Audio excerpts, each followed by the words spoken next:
Армысыз? Назарларыңызда ақша әлемі. Бұл ақшаны жақсы көретіндерге және оны әлемде қалай жасайтынын білгісі келетіндерге арналған бағдарлама.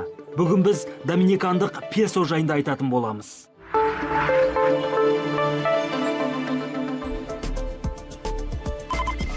Доминикандық ақшаны ресми түрде песос оро дейді. Бұл испан тілінен аударғанда алтын песолар дегенді білдіреді. Алайда жергілікті үкімет бертін келе тек жалғыз атауды ғана қалдыруды жөн көрді.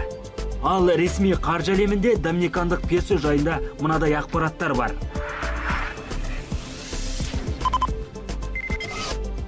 Эмитент және айналым аумағы Доминикан Республикасы.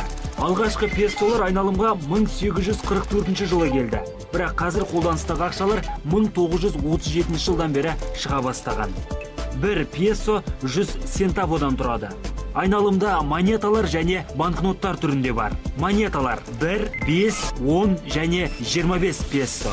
Ұсақ центаво инфляция салдарынан қазір мүлде қолданылмайды. Банкноттар 20, 50, 100, 500, 1000 және 2000 песо.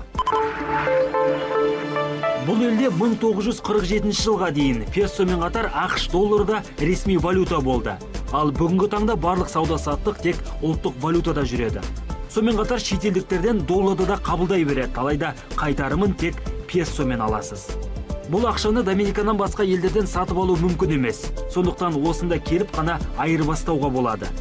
2014 жылдың 1 қазанынан бастап Доминикан орталық банкі жаңартылған дизайндағы банкноттар сериясын шығарды. Онда қауіпсіздікке қатысты заманауи элементтер өте көп.